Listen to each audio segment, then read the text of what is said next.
오늘은 금강경 17장을 같이 보죠. 17장이 비교적 길어요. 그런데 내용을 보면 지금까지 부처님께서 수보리에게 가르쳐 오신 것을 다시 한번 확인하는 그런 내용이 앞에 나와요. 그러니까 그 내용을 다시 한번 우리도 점검해보고 그리고 이 긴 장을 오늘 다 소화하기 위해서 우선 한글 부분만 읽어보자고요. 자, 같이 읽습니다. 그때 수보리가 부처님께 다시 사례에 여쭈었다. 세존이시여, 선남자나 선녀인이 안욕따라 삼약 삼부리심을 바라고자 할 때에는 마땅히 어떻게 마음을 가져야 하며 어떻게 그 마음을 조복받아야 하나이까. 부처님께서 수보리에게 말씀하셨다. 선남자나 선녀인으로서 안욕따라 삼약 삼부리심을 바란 자라면 응당 다음과 같은 마음을 일으켜야 하리라. 내가 일체 중생을 열반에 들게 하리라.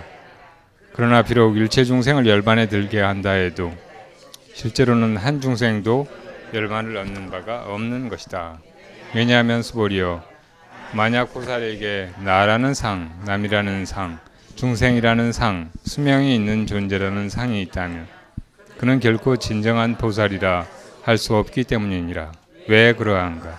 수보리여, 실제로는 안욕따라 삼약 삼부리심을 바란다고 할 것도 없는 까닭이니라. 수보리여, 그대가 보기는 어떤가? 열애가 연등부처님 회상에서 안욕따라 삼약 삼보리를 얻었다고 할 만한 것이 있는가 없는가? 없나이다. 세존이시여, 제가 부처님께서 말씀하신 뜻을 이해하기로는 부처님께서 연등부처님 회상에서 안욕따라 삼약 삼보리를 얻었다 할 것이 없사옵니다. 부처님께서 말씀하셨다. 옳고 옳도다. 수보리여, 열애가 안욕따라 삼약 삼보리를 얻었다 할 만한 것은 실로 있지 않느니라. 수보리여, 만일 열애가 안욕따라 삼약 삼보리를 얻었다 할 만한 것이 있었다면 연등부처님께서 나에게 그대는 미래의 세상에 성불하여 석가모니불이라 불리게 될 것이다라고 수기하지 않으셨을 것이니 안욕따라 삼약 삼보리를 얻는다 할 만한 것이 사실은 없는 까닭에 연등불께서 나에게 수기하시며 이런 말씀을 하신 것이다. 그대는 오는 세상에 반드시 부처를 이루어 그 명호를 석가모니라 이르게 될 것이다. 이 무슨 소치인가? 열애라 하는 것의 뜻은 모든 존재가 다 여여함을 의미하느니라. 어떤 사람들은 열애가 가장 높고 바른 깨달음을 얻었다고 말한다. 그러나 수보리여, 열애가 안욕따라 삼약 삼보리를 얻었다 할 만한 것은 실로 없느니라. 수보리여, 열애가 얻은 안욕따라 삼약 삼보리에는 실다운 것도 없고 헛된 것도 없느니라. 그러므로 열애가 설하는 일체의 법이 모두 불법인 것이다. 수보리여, 일체법이라 말할 것도 일체법이 아니며 따라서 그 이름이 일체법일 뿐이니라. 수보리여, 이것은 달리 비유하자면 섬이 매우 크다고 하는 것과 같다. 수보리가 말씀했다. 세존이시여, 지금 열애께서 사람의 몸이 매우 크다고 하신 것은 사실 큰 몸도 아닌데 그저 큰 몸이라 부르는 것일 뿐이옵니다. 수보리여, 보살도 역시 마찬가지니라. 내가 마땅히 한량없는 중생을 제도한다고 말한다면 보살이라 할 수 없다. 수보리여, 보살이라 할 만한 것이 실제로는 없기 때문이니라. 따라서 어떤 것에도 나가 없고 남도 없고 중생도 없고 수명이 있는 존재라 할 것도 없다고 부탄설하는 것이다. 수보리여, 보살이 만약 내가 마땅히 불국토를 장엄하리라고 말한다면 이는 보살이라 할 수 없다. 왜냐하면 열애가 불국토를 장엄한다고 하는 것은 사실 장엄하는 바가 없는 것이므로 장엄하는 것이라고 말하는 것일 뿐이니라. 수보리여, 만약 보살로서 모아의 법에 통달한 이가 있거든 열애는 이야말로 진정한 보살이라 일컬을 것이니라. 자, 17장 서두에서 다시 이 금강경 서두에서 수보리가 어떻게 이 성불의 길로 가는데, 다시 말하면 안욕따라 삼약 삼보리를 얻어서 일체 중생을 제도하는 길로 보살이 나아가고자 할 때 어떻게 자신의 마음을 가져야 하고 또 어떻게 그 마음을 조복받아야 됩니까 하고 물었듯이 다시 한번 여쭙고 있어요. 그러자 부처님께서 똑같은 말씀으로 다시 한번 이 금강경의 대의를 강조해서 설하고 계십니다. 누구든지 소보리가 물은 대로 안욕따라 삼약 삼불심을 발하려고 할 때는 일체 중생을 내가 반드시 제도하리라. 그렇지만 사실은 한 중생도 열반에 드는 이가 없고 제도한다고 할 것이 없다는 것을 알고 그렇게 해야 된다고 확인하고 계시죠. 왜냐하면은 일체 중생을 제도한다고 하지만 제도할 그 보살도 사실은 나라고 할 것이 없고 또 제도받는 남, 중생이라고 할 것이 없고 또 중생을 제도한다고 말할 때 중생들이 이 삼계 윤회하면서 고통을 당하니까 거기서 제도한다고 중생이 고통당하는 존재니까 제도한다고 말하지만 사실은 고통당하는 일도 없고 중생이라고 할 것조차 없다는 것이죠. 그리고 다 누구든지 중생은 내가 살아있다, 언젠가는 죽을 것이다 하는 이 생사의 관념에 매여 있잖아요. 그렇지만 또 반야로 꿰뚫어 보면 살아있어도 살아있다고 할 것이 없고 죽는다고 해도 죽는 것이 없고 본래의 자리에서는 오직 생사를 넘어선 열반만이 있는 것이죠. 그러니까 생사에서 벗어난다 혹은 생사의 괴로움을 깨뜨린다, 생사 속에 있는 중생을 제도한다 하는 것은 중생의 그런 잘못된 소견, 생사가 있다는 집착을 깨뜨리는 것에 불과해요. 잘못된 소견을 깨뜨리는 것이지 진짜로 생사에서 건질 일이 있거나 뭐 어디서 어디로 이끌어서 데려가거나 하는 일이 아니라는 말이죠. 우리는 다 생사 속에서 고통을 당하는데 이 생사의 괴로움을 어떻게 우리가 중도적으로 극복하는지 이것을 이제 다시 한번 부처님이 설하고 계시는 거예요. 여러분 살기 힘들죠? 그럼 죽으세요. 죽으려고 보면 죽기도 힘들어요. 쉽게 죽어지지가 않아요. 살기도 힘들고 죽기도 힘들지만 산다는 것도 생각이고 죽는다는 것도 생각이에요. 살았다고 보면 산 거고 죽었다고 보면 죽은 거예요. 살지도 죽지도 않았다고 보면 다 생사에 속하지 않은 거예요. 그 생사에서 건진다는 건 생사의 소견을 깨트린다는 뜻이에요.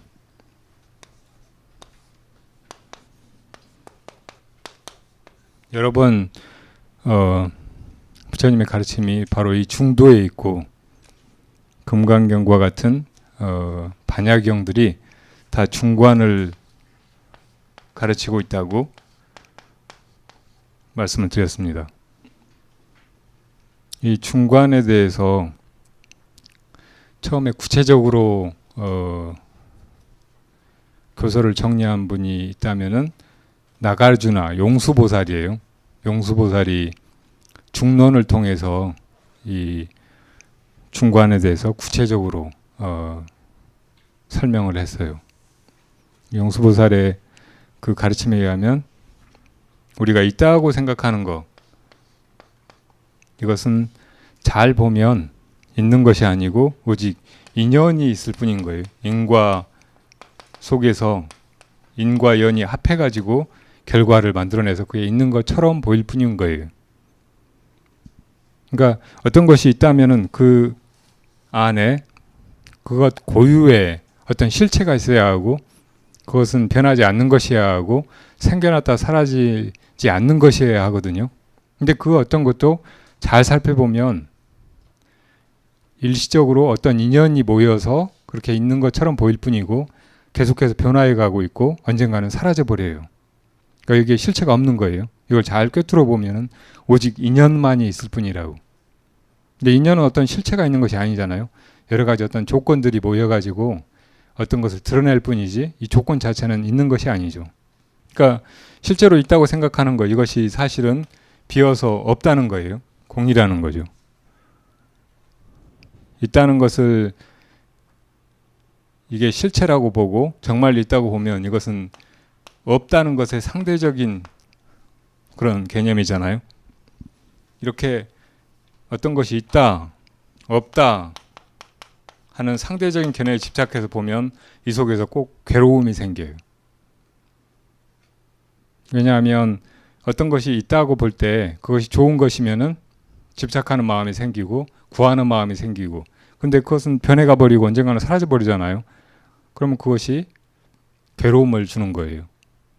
또 어떤 것이 없다고 생각하면 나한테 구하는 마음이 있는데 그것이 없다는 것이 고달픔으로 느껴져요.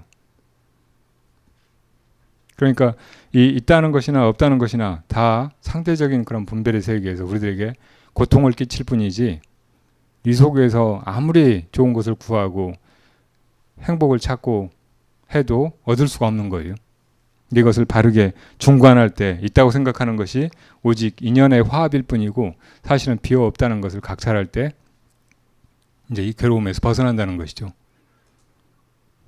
처음에는 바로 이렇게 공으로 꿰뚫어 보기가 어려워요. 유가 없는 것이다, 색이고 공이다 이렇게 보기가 어려운 거죠. 근데 이것을 이제 나중에 중국의 천태지 대사가 이 중관을 바르게 하기 위해서 공가중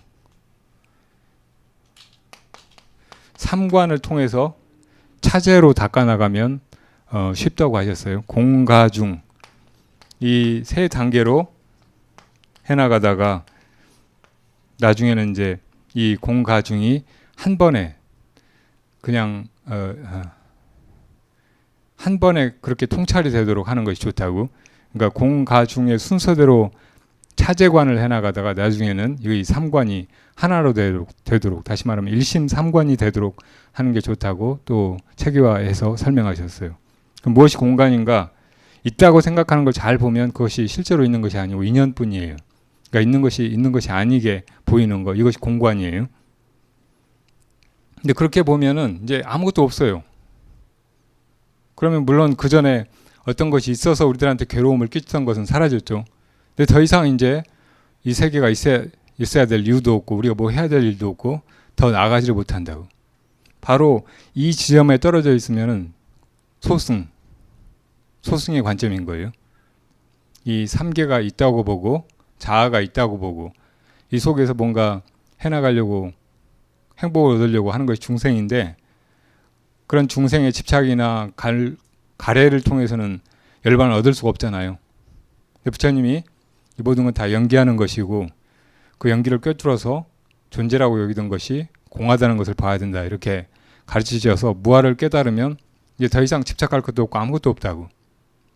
그걸로 끝이면은 이것은 완전한 불법이 아니에요. 다른 중생들은 어떻게 하느냐고요. 거기서 더 나가려면은 이제 비로소 모든 걸 다 죽여 없애고 끊어버리고 부정하고 하는 것이 아니고 다시 살려내야 돼요. 다시 있다고 봐야 돼요. 근데 그것이 바로 가관이에요. 우리가 지금 이렇게 있다고 하는 것이 그 전에 중생의 눈으로 봐서 있다고 집착하는 것이 아니고 이제 공을 꿰뚫고 나서 공이지만 이것이 이렇게 꿈처럼 환으로 이렇게 드러난다는 것을 아는 거예요. 그렇지만 그렇게 해야 이 속에서 다시 중생을 제도할 수가 있고 여러 중생들을 내가 도달한 그 열반의 경지에 함께 이끌어갈 수가 있다고. 그러니까 이 가관은 보살행을 위해서 그렇게 펼치는 거예요. 다시 이 세계를 살려내는 거죠. 근데 이걸로 완성된 것이 아니고 이제 이게 무르익으면 공간과 과관이 함께 되는 거예요. 이것은 소승과 대승을 넘어서 일불승의 관점으로 보는 것이라고 할 수 있어요. 이렇게 존재하는 것을 존재로 보면서 동시에 이것이 비어서 없다는 것을 함께 보는 거예요. 이것을 제대로 보면은 비어서 없는 것이지만 비어 없다는 견해에 그냥 파묻혀버리는 것이 아니고 다시 이것을 살려내서 보는 거예요. 함께 보는 거예요. 그러니까 색즉시공 이 관점에서만 보는 것도 아니고 공즉시색 이 관점에서만 보는 것도 아니고 두 가지를 함께 보는 것이죠. 그러니까 보살행을 하면서도 이것이 다 헛것이라는 것을 알고 하는 거예요. 바로 이 금강경에서 말하고 있는 그런 최상승의 관점이죠. 그러니까 이것이 다 실제로 존재하는 세계고 여기 내가 분명히 있고 이런 고통을 실제로 당하고 있다 이렇게 생각하면 중생이죠. 그런데 이런 중생의 괴로움에서 벗어나기 위해서 잘 보면 이 세계도 사실은 없는 것이고 자아라고 하는 것도 없는 것이고 내가 이렇게 고통당한다는 것도 없는 것이에요. 이것은 소승의 관점이에요. 근데 거기서 그치면 다른 중생을 제도하지 못한다고. 그러니까 이제 이걸 다시 살려내야 되는 거예요. 이 세계도 있기는 있어요. 나도 있고 고통도 있어요. 그렇지만 이것이 다 거짓된 것이죠. 그러니까 그런 관점으로 이제 자제롭게 이 생사 속에 뛰어들어서 중생을 건진다고. 그것은 대승의 길이죠. 그런데 이것을 만약에 종합해서 한꺼번에 한다면 이 모든 것이 다 헛것이지만 그 헛것이라는 것을 꿰뚫어 보면서도 그 속에서 헛것이라고만 알지 않고 몸을 놔둬서 중생을 다 제도한다고. 이것이 바로 일불승의 관점, 바르게 중관을 하는, 그러니까 공간과 과간을 함께하는 그런 이 가장 높은 관점이고 이제 중생을 제도하는 행인 거예요. 이것을 이제 처음에는 단계적으로 부처님 마치 소승, 대승, 일불승의 가르침을 단계적으로 펴셨듯이 해나가다가 나중에는 한꺼번에 해나간다는 거예요. 그러니까 금강경의 가르침은 우리가 저 아함경을 다 배우고 또 대승의 다른 경전들을 배우고 한 다음에 배우지 않아도 단번에 부처님이 어떻게 중생을 제도하시는가, 우리가 부처님의 마음으로 어떻게 살 것인가, 어떻게 나와 다른 중생을 함께 다 제도할 것인가, 그렇게 제도한다고 하지만 제도하는 바가 없다고 하는데 그 제도하는 바 없이 어떻게 제도할 것인가, 그런 일을 바로 해나갈 수 있게 이끄는 가르침이라고.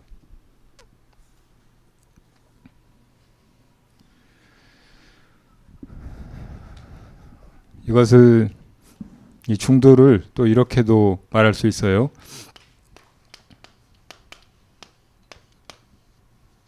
유와 무 속에서 중생들이 괴로워하고 있잖아요. 근데 제대로 보면 유도 유가 아니고 무도 무가 아니라고. 있는 것이 있는 것이 아니고 없는 것도 없는 것이 아니에요. 그래서 이걸 부정하는 것을 조금 어려운 말이지만 막을 차자를 써서 차라고 해요. 차. 그런데 유무 속에서만 헤매지 않고 있다고 생각하는 것이 곧 비어서 없는 것이고 없다고 하는 것도 없는 것만이 아니라고 그렇게 보면은 이제 존재의 실상이 드러나게 돼요. 있는 것도 없는 존재로서 있다는 것을 알게 되고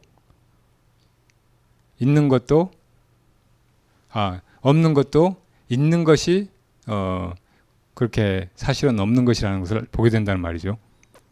그래서 모든 것이 다 그대로 살아나는 것을 조라고 한다고.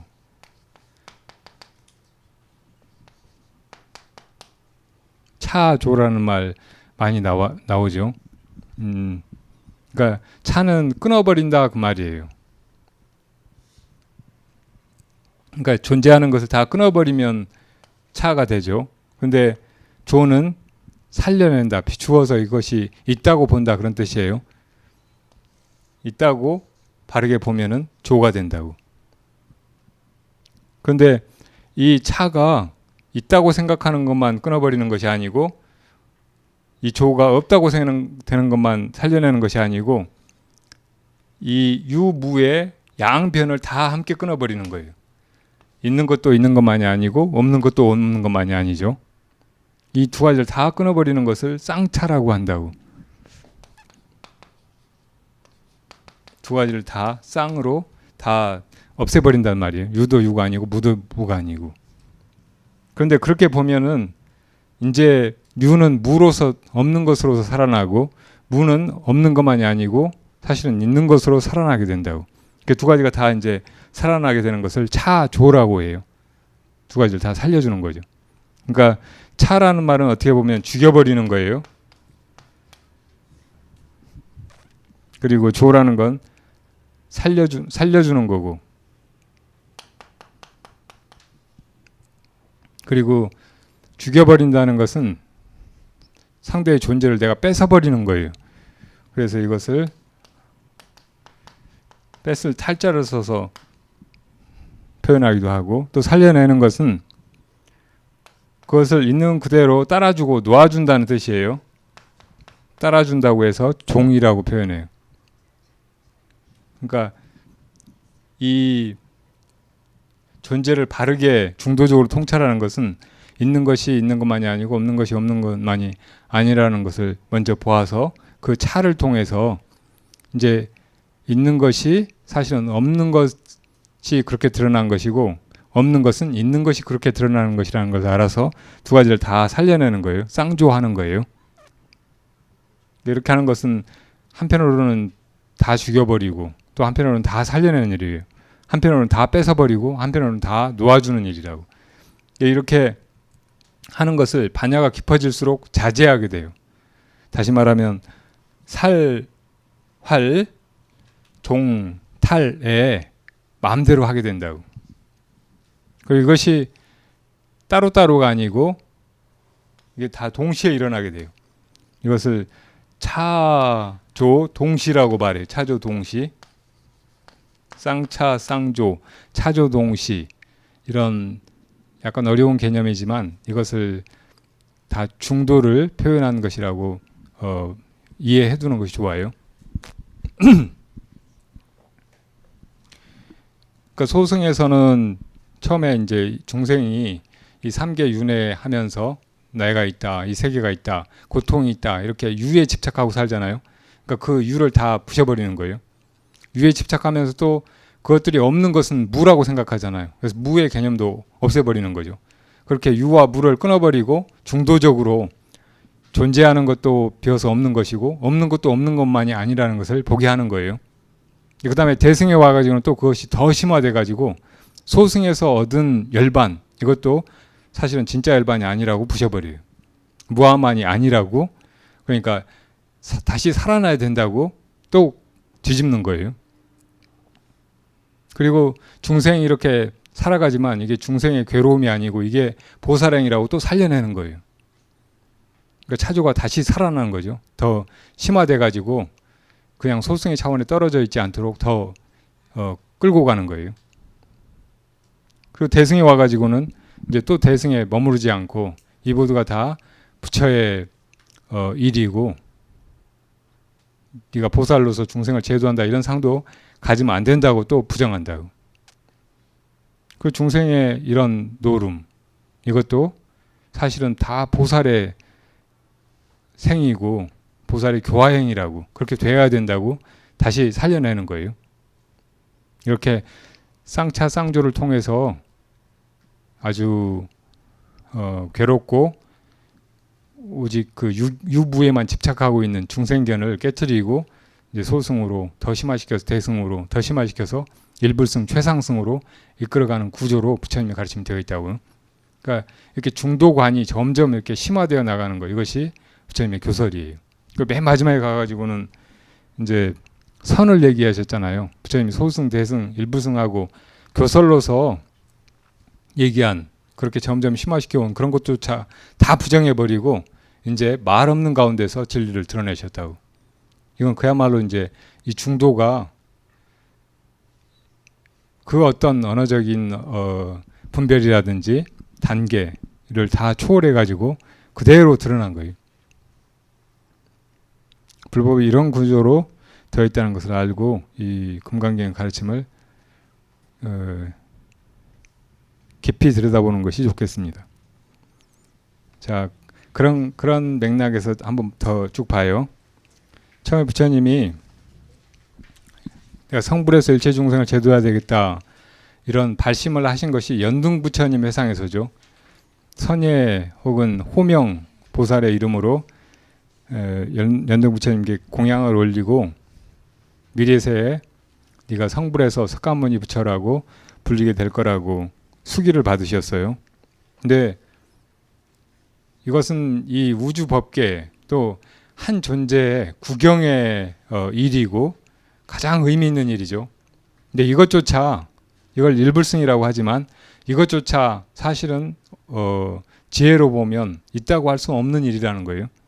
여기 보세요. 그러니까 연등 부처님한테서 안욕따라 삼약삼보리를 얻었다고 부처님이 지금껏 얘기를 해오셨고, 또 중생들도 다 그렇게 발심해서 부처님이 가셨던 그런 길로 성부를 향해서 나아가야 된다고 얘기하셨는데, 지금 뭐 그럴 일이 없다고 이렇게 얘기하신 거라고요. 그것조차 깨트려 버리는 거예요. 그러니까 이 지금 금강의 가르침은 일불승을 넘어서서 선으로까지 이끌고 있는 거예요. 모든 어떤 그 개념이나 분별, 틀, 이걸 다 부셔버리는 거죠. 그러니까 만약에 안욕따라 삼약삼보리가 있고 진짜로 연등부처님이 계셨고 또 수기를 받은 석가모니 부처님이 실제로 있었고, 그러면은 뭐 보리심을 바란다든지 또 그런 수기를 하신다든지 나중에 실제로 석가모니 부처님이 성불하신다든지 그런 일도 있을 수가 없다는 거예요. 그것들이 다 진짜 지혜로 꿰뚫어 보면 공하기 때문에 어디에도 걸림없이 그렇게 되고 할 수 있다는 거죠. 그래서 부처님이 실제로 성불을 하신다는 일, 혹은 이것이 법이다라고 법을 설하시고 이것이 가장 높은 안욕따라 삼약삼보리법이다라고 설하신다고 하지만 그것도 사실은 없다는 것을 또 다 하나씩 설하고 계시죠. 부처님이 설하신 모든 법을 일체법이라고 하는데, 그렇게 설하신 법도 사실은 이렇게 설하신 법은 법이고 설하지 않은 법은 법이 아니고 그렇게 구분해서 볼 수가 없다는 거예요. 일체법이라고 하는 것도 팔만대장경이라든지 부처님이 하신 말씀, 이렇게 어떤 틀에 혹은 드러난 어떤 경으로 이렇게 한정 지을 수 없다는 말이죠. 그러니까 그야말로 이제 일체가 되는 거예요. 이건 마치 전에 수보리와 부처님의 대화에서 어떤 사람의 몸이 정말 크다면은 사실은 크다고 할 것도 없으니까 크다고 얘기한 적 있잖아요. 수미산의 왕, 저 제석천 왕처럼 몸이 크다면, 중생들의 몸이 저 낮은 단계로 가면 갈수록 점점 작아지고 위의 세계로 가면 갈수록 점점 몸이 커지잖아요. 우리 인간들보다 사천왕은 저 빌딩처럼 몸이 크고, 그리고 그 사천왕 뿐만 아니고 다른 32천의 왕들의 왕인 33천 제석천은 그보다 훨씬 몸이 크죠. 그런데 그 제석천 왕의 몸이라고 해도 그게 이제 상대적으로 우리 몸이 작은데 반해서 저 신의 몸은 저렇게 크다 이렇게 보면 그건 진짜 큰 것이 아니죠. 한계가 있는 것이고 그보다 훨씬 더 큰 것이 있단 말이에요. 근데 진짜 큰 몸은 크다고도 말할 수 없는 그런 몸을 가지는 거죠. 그러니까 상대적인 그런 분별을 넘어서 있는 거예요. 마치 그와 같이 부처님의 그 일체법이라고 하는 것도 이것이 법이다, 부처님의 법은 이렇게 크고 방대하다 이렇게 말하는 것이면 역시 상대적인 것이죠. 근데 실제 부처님의 법은 그렇게 틀 속에 있는 것이 아니고 상대적인 분별을 넘어선 것이 아니고 이것이 일체법이다 그렇게 말할 수 없는 차원에 있는 것이죠. 이 모든 분별들의 그 단초는 바로 아상이에요. 내가 있다라는 상. 그래서 부처님이 처음에 소승법을 말씀하실 때부터 아상을 깨트리도록 하시고, 또 대승법을 보살의 길을 말씀하실 때도 내가 보살이다, 중생을 제도한다 하는 상이 있으면 안 된다고 또 깨트리시고, 또 일불승으로 가서도 내가 부처다, 일체 중생을 제도한다, 안욕따라 삼약삼보리를 증득했다 이런 상이 있으면 안 된다고 계속해서 이렇게 어떤 것을 처음에는 방편으로 베풀었다가 그 다음에는 그 방편을 깨트리고 치워버림으로써 그런 방법으로 드러내시는 거예요. 만약에 어떤 보살이 내가 불국토를 장엄한다 그렇게 생각한다면 그 역시 진짜 보살이라고 할 수가 없다. 보살은 이 고통의 세계를 반야로 비워서 없는 것으로 직관하면서 그 안에 꿈의 세계에서 고통에 빠져 있는 중생들을 제도하는 존재죠. 근데 이 고통스러운 세계가 중생들의 눈으로 보면 불완전하고 온갖 모순과 악이 들끓는 그런 오탁악세지만 거기에 보살이 밝은 눈을 가지고 몸을 다투고 중생을 제도해 가면 그 세계는 그냥 혼탁하고 추악하고 그런 세계가 아니게 돼요. 정말 아름답고 가치 있고 중생들이 행복을 찾아 나가는 그런 도량이 돼요. 그것을 보살이 이 불국토를 장엄한다고 말해요. 이 세상이 이렇게 아름다운 것이 그냥 살아있는 것들이 아무도 없고 그 세상이 아름답다라고 보고 느끼고 할 수 있는 존재가 아무도 없다면 이 세상을 아름답다고 말할 필요도 없잖아요. 이 세상이 아름다운 것은 그래도 살아있는 생명들이 있고 그 생명들이 그 세상 살아가는 것을 행복으로 여길 수 있기 때문이죠. 이 세계가 우리에게 의미가 있고 그래도 살만한 곳인 까닭은 우리가 여기 있기 때문이에요. 우리가 이 세계를 볼 수 있고 또 이 세계를 바르게 살아갈 수 있고 다른 사람을 위해서 뭔가 하고 고통에 빠져 있는 사람을 그 고통으로부터 건지고 하면서 살아갈 수 있기 때문이죠. 그런 관점으로 세계를 보고 그런 걸음으로 세상을 걸어 나갈 때 이 세상이 아름다워지는 거예요. 그런 세상에 희망이 있어요. 그러니까 보살이 이 세계를 정말 아름답게 장엄하는 거예요. 우리 마음에 보살심이 싹 트고 꽃 피어나면 비로소 이 세계에 희망이 있고 미래가 있다고. 우리가 다 이 세계를 사는 것이 부조리하고 헛된 것이 아니고 다 함께 행복해지는 그런 길로 나아가는 아주 의미 있는 길이 되는 거죠. 그런데 이 모든 것이 다 어디에서 출발하는가? 바로 무아를 깨닫는 것에서 비롯된다는 거예요. 정말로 세계를 어떻게 변화시키고 또 다른 사람을 어떻게 바꾸고 하는 것을 통해서가 아니고 자기 자신을 잘 들여다보고 자기 안에서 내가 나라고 생각했던 것 그것이 허상이라는 것을 살펴 아는 것에서 시작된다는 뜻이에요. 그것만 할 수 있으면 다른 일들은 다 하지 않아도 하는 바 없이 그렇게 되어 나가요. 그러니까 이 세계가 아름답지 않고 의미가 없고 문제투성이고 괴롭고 한 이유가 바로 나예요. 저놈 때문이 아니고 저 일 때문이 아니고 바로 내 탓이에요.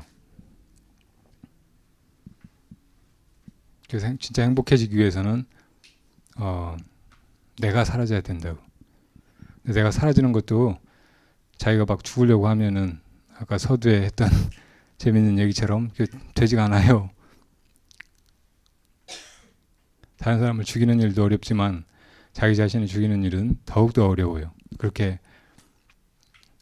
싸워서 해야 되는 일이라고 생각하지 말고 잘 보는 거예요. 반야로 잘 비춰보는 거예요. 그러면 저절로 내가 한 걸음 한 걸음 떼지 않아도 이미 피 안에 있다는 것을 깨닫는다고. 그것이 반야바라밀이죠. 무아를 통찰하고 보면은 분명히 내가 없는데 이제 반야가 드러나서 길을 열어 보이고 우리 모두를 다 이 괴로움의 세계에서 건져서 피 안으로 데리고 간다고요.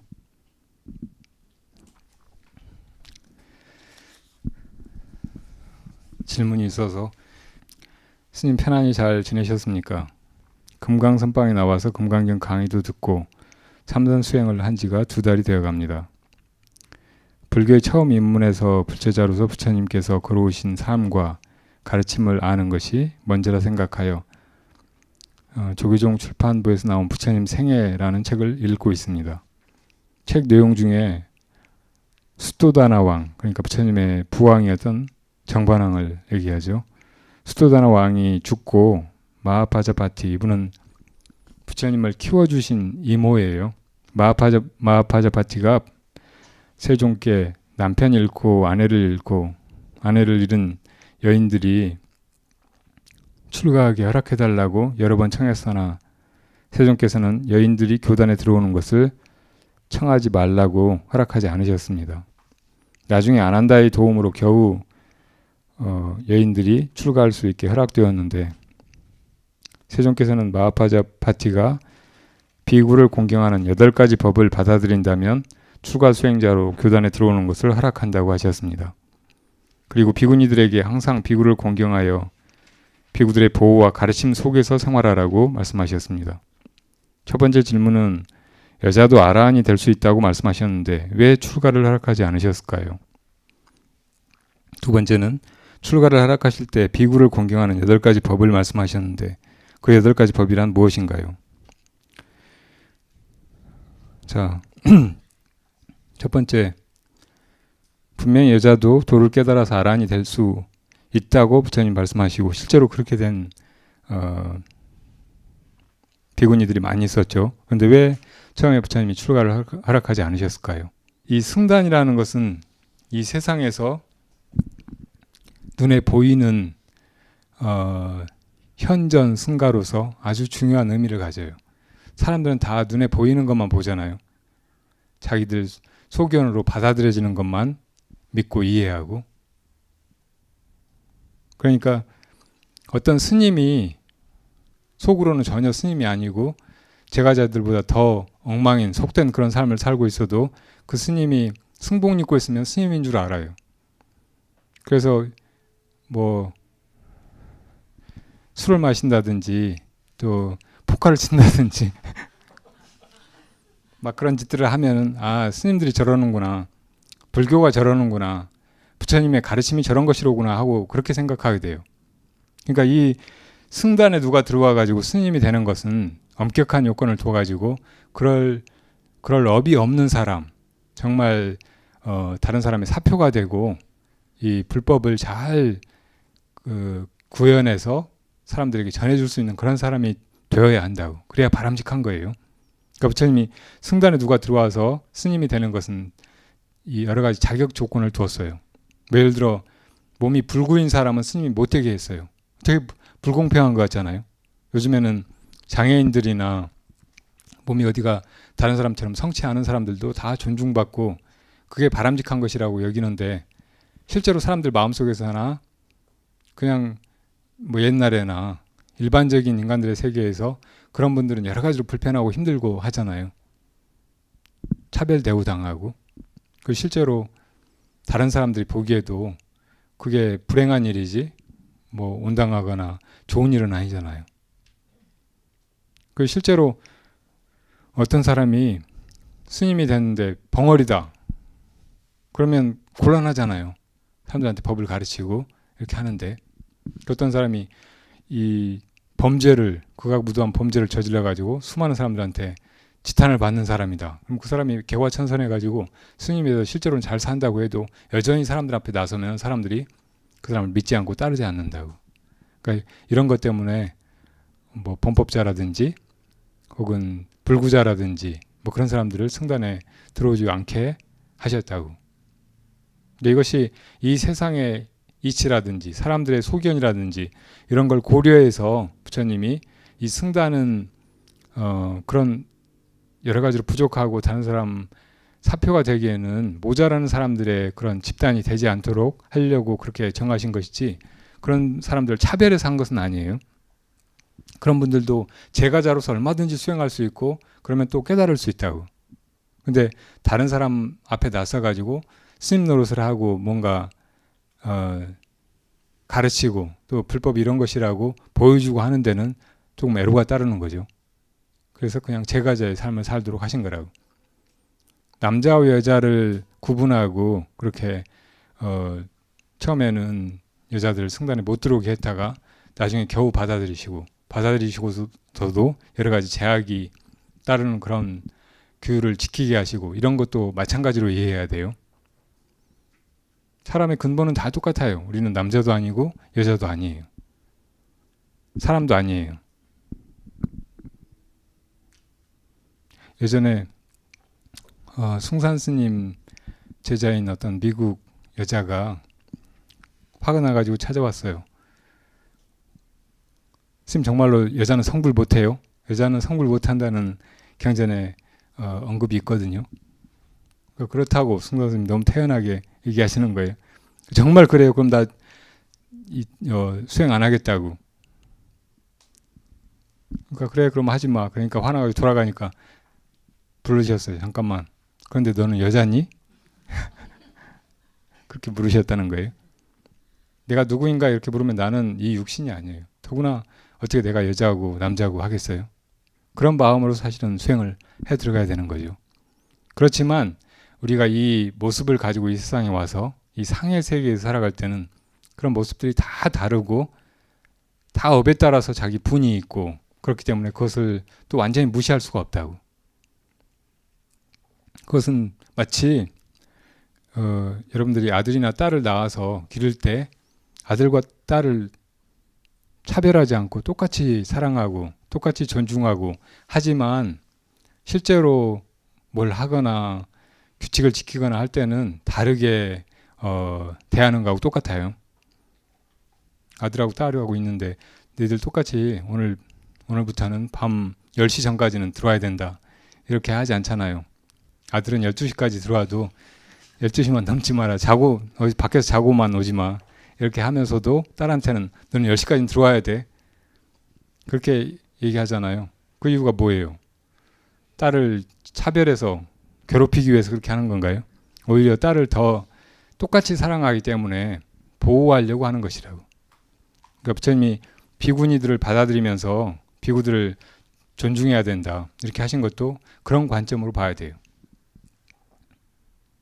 남자하고 여자하고 실제로 의식 구조라든지 뇌 안의 움직임, 또 유전자 구조 이런 게 다 다르다고 해요. 아주 많이 다르대요. 그 출가 수행하는 데는 남자들이 훨씬 유리해요. 남자들은 밖의 일이라든지 거친 상황이라든지 이런 데 아주 익숙해요. 근데 여자들은 어느 정도 보호받는 것이 좋고 그래야 훨씬 잘 살고 안에 있는 좋은 점들이 잘 드러나고 한다고.